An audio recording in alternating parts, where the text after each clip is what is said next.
Yeah.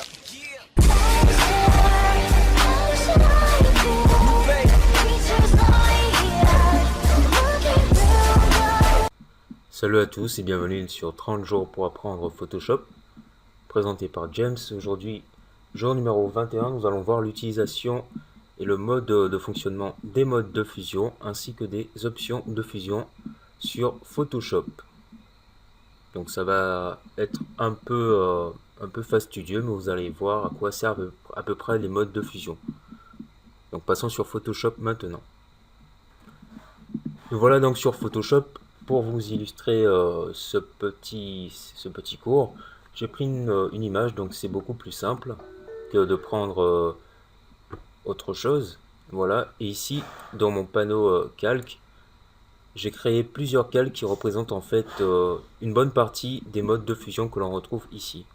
Donc, j'ai mon calque de base ici, donc je vais juste le déverrouiller. Les modes de fusion que l'on retrouve, on a pu voir au début, lorsque j'ai fait la présentation de l'interface ainsi que la présentation de certains outils. Des modes de fusion que l'on retrouve également en ce qui concerne les outils qui permettent d'éditer une image, donc notamment la broche, la gomme, éventuellement le pot de peinture, ici, enfin le dégradé et autres. Voilà. Là, nous allons voir vraiment le mode de fusion en lui-même appliqué sur un calque. Donc on voit qu'on en a beaucoup. On a aussi l'opacité qui peut être modifiée.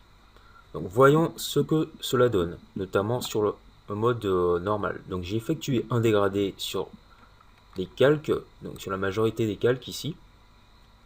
Donc qu'ils soient similaires ou légèrement différents, il n'y a pas de souci, ce sont les mêmes couleurs. Donc là, j'ai un calque en mode de fusion normal que je vais activer.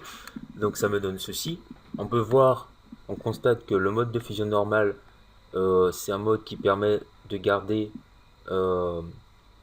l'opacité du calque intacte, qui ne joue pas en fait, qui ne superpose pas les deux images.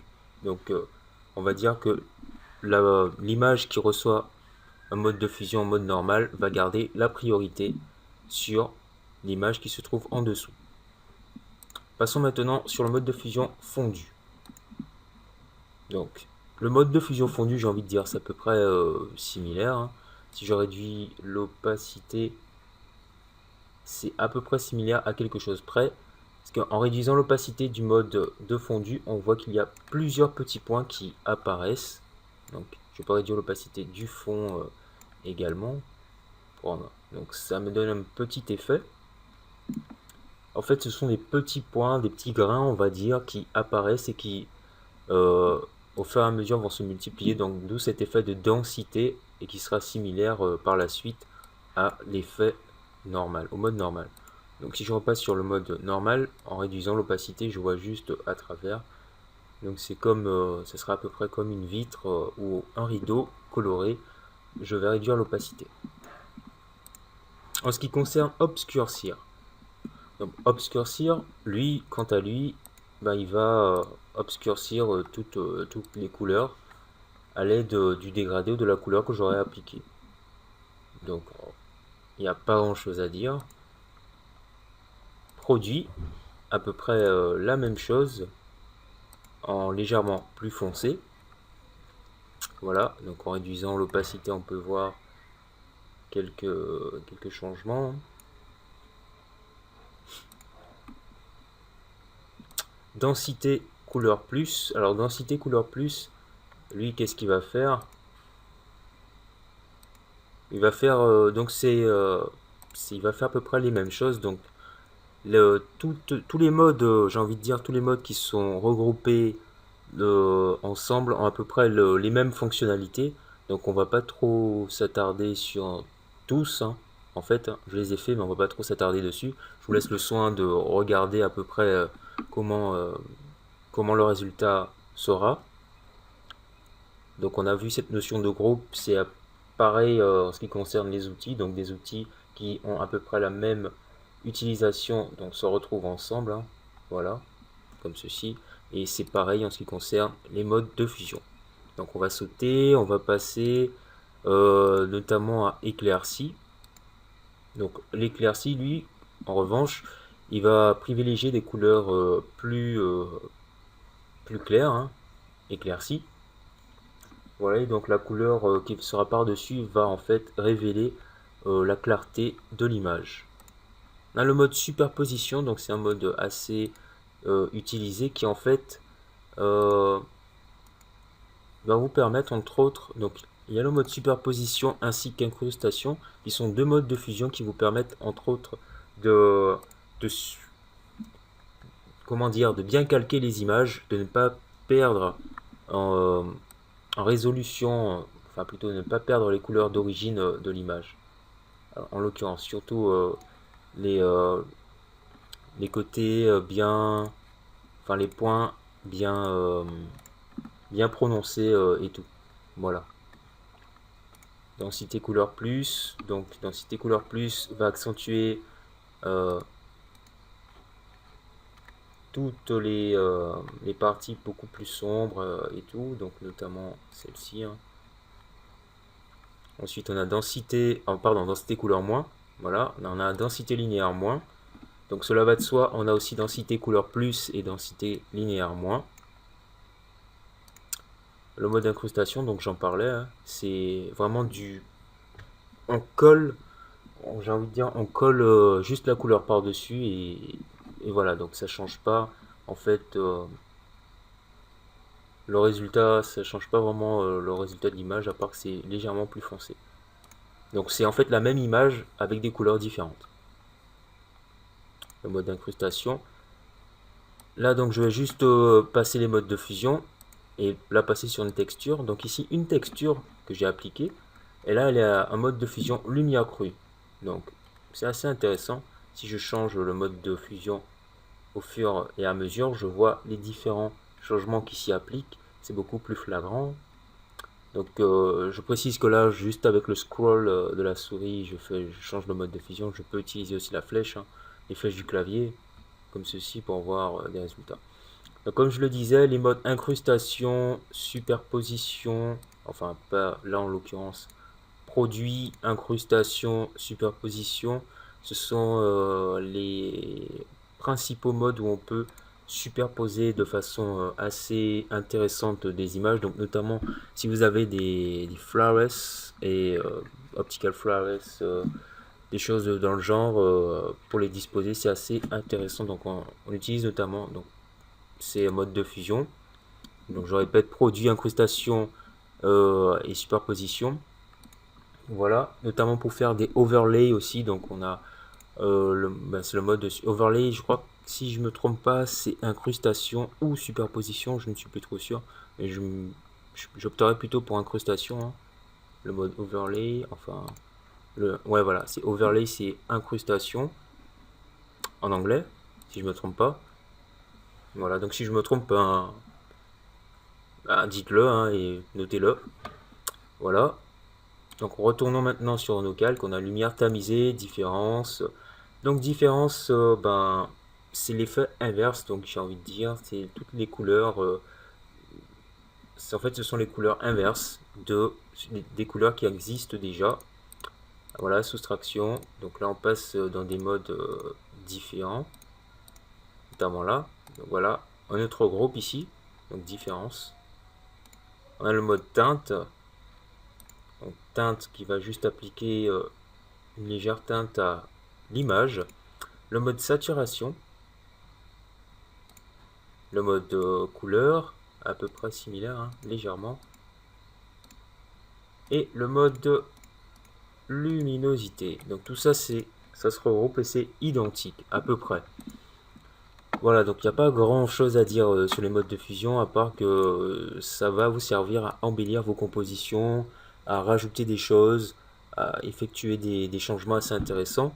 Donc, par exemple, sur des calques de réglage, hein, comme j'ai pu ajouter, voilà, on a des modifications. Donc, là, je l'ai placé en lumière crue. Celui-ci est en mode incrustation. Voilà, on a des changements. C'est assez intéressant, j'ai envie de dire. Là maintenant on va passer aux options de fusion. Donc on va voir un peu quelque chose d'assez intéressant que tout le monde aimerait connaître, tout le monde aimerait savoir comment faire ceci, cela. Après, j'ai envie de vous dire que c'est de l'entraînement, c'est au feeling en fait, hein. C'est des tests et tout, donc voilà. Donc j'ai réalisé un petit rectangle, une forme, mais là je vais lui appliquer des options de fusion. Donc pour appliquer des options de fusion, il suffit de double-cliquer sur le calque ici. Soit je double-clique ou j'effectue un clic droit comme ceci. Et je vais sur options de fusion. Et là je vois une nouvelle fenêtre qui va s'ouvrir et qui va me permettre en fait d'ajouter des options de fusion à ce calque. Donc par défaut, j'ai des options de fusion ici par défaut. Donc l'option de fusion ici générale correspond à celle qui se trouve ici. Donc je peux la changer, la mettre sur obscurcir. On voit qu'elle change également. Changer l'opacité et l'opacité du fond également. Là j'ai tout un panel d'options de fusion. Avant de s'y attaquer, je vais vous parler des styles. Donc les styles de calque, c'est en fait un regroupement de modes de fusion qui sont enregistrés ici. Donc si par exemple, lors d'un tuto, j'avais fait cet effet, donc voilà, si par exemple je voulais avoir cet effet, donc on voit tout de suite que, donc je remets par défaut, en cliquant sur l'effet, on voit tout de suite que plusieurs cases auront été cochées et ça correspondra à tous les modes, à toutes les options de fusion pardon, que j'aurais utilisées. Voilà. Donc ce sera des réglages assez aléatoires hein, en fonction du résultat que l'on va obtenir. Et donc on peut enregistrer ces options de fusion à sa guise pour obtenir des résultats comme ça évite de répéter à chaque fois les mêmes choses si on oublie ou autre. Donc ça tout ceci se trouve dans un dossier de Photoshop. Donc je vous invite à faire une petite recherche sur le net pour un peu mieux savoir où se trouve ce dossier. Hein. Voilà, donc pour avoir les styles, donc il y a des styles propres à Photoshop, il y a d'autres que l'on crée, que l'on installe ici. Donc certains, moi j'en ai pas beaucoup, enfin je dis pas tout importé. On peut aussi créer des nouveaux styles en cliquant ici, voilà. Et donc je vais revenir et vous montrer. Donc en ce qui concerne le biseautage et estampage, donc le biseautage, l'estampage va servir en fait à donner de la profondeur hein, sur un objet 3D, un objet 2D pardon. Donc c'est juste un semblant d'effet d'optique de 3D. Donc c'est juste de la profondeur pour donner un peu de profondeur. C'est pas de la 3D, c'est juste pour donner de la profondeur. Donc ici on a des diverses options hein, qui vont vous permettre de donner plus ou moins de profondeur ou autre. Hein. On peut le voir notamment ici. Donc il y a aussi des modes de fusion qui s'ajoutent à ces options de fusion, c'est assez intéressant. Donc on peut ajouter également un contour, une texture, diverses choses hein, sur ça. C'est assez intéressant. Des ombres internes, lueur interne également, donc en dégradé ou en couleur au choix. L'opacité que je peux mettre sur produit. Taille que je peux augmenter. On a un effet satin, une incrustation de couleur. Donc j'ai envie de vous dire, l'incrustation de couleur c'est assez intéressant parce que ça vous évite de remodifier la couleur de votre calque en lui-même. Donc il vous suffit de décocher ou de changer la couleur. C'est assez pratique. Pratique hein, je trouve. Ensuite on a l'incrustation en dégradé qui vous permet de faire une incrustation de deux couleurs mais avec un dégradé. Donc divers changements. On a changement avec l'angle, donc changer l'angle, voilà. Le style, donc en angle, en radial ou en linéaire, ainsi qu'en réfléchi ou losange. On a la possibilité de changer l'échelle également. L'incrustation de motifs, donc ceci c'est exclusivement réservé pardon, à l'incrustation de divers motifs. Hein. Voilà, donc assez sympathique. On retrouve toujours les modes de fusion qui sont ici. Voilà. Donc, et l'ombre portée, donc c'est une ombre qui apparaît pour donner notre effet de profondeur. Ici. Comme ceci, donc la distance, augmenter la distance, changer l'angle. Aussi, on a une petite option ici, utiliser l'éclairage global, qui vous permet de ne pas utiliser l'éclairage par défaut, mais d'en utiliser un autre ou de désactiver. Voilà, et pour valider ensuite tous ces changements, il vous suffit d'appuyer sur OK, comme ceci. Et là, vous voyez un petit FX qui correspond à des effets. Et voilà tous les effets qui apparaissent sur votre calque. Donc, on peut masquer ces effets ou les laisser visibles. Pour masquer tous les effets, il vous suffit de cliquer sur Effet. Et pour masquer un effet proprement dit, il suffit de se positionner devant et de cliquer sur l'œil qui lui appartient, comme ceci. Voilà. Et c'est tout simple. Donc, on a vu à peu près toutes les fonctionnalités qui concernent les modes de fusion ainsi que les options de fusion. Donc, je vous invite à faire des tests. Voilà, donc l'émission touche à sa fin. Faites des tests sur les divers modes de fusion que nous n'avons pas vus, puisque nous avons sauté, ils étaient un peu similaires. Je vous invite à faire des tests en ce qui concerne les diverses couleurs, ou diverses textures, ou diverses superpositions d'images, ou autres. Voilà. Ensuite, en ce qui concerne les effets, les options de fusion, donc les effets, pour obtenir des effets de texte, donc c'est en l'occurrence ce que l'on va utiliser. Et donc, je vous conseille d'essayer de faire des petites magouilles, enfin, voilà, pour pouvoir créer vos propres effets de texte vous-même, comme ceci. Donc après, chacun son truc, c'est un peu fastidieux. Quand on a l'habitude de le faire, on connaît plus ou moins les réglages. Après, c'est vraiment de la découverte, c'est vraiment ça prend du temps quand même, hein. Mais voilà. Donc cette émission touche à sa fin. Voilà, donc prochainement, nous allons voir l'utilisation de l'objet dynamique, à quoi ça sert. Donc merci d'avoir regardé. Thanks to watching and peace out.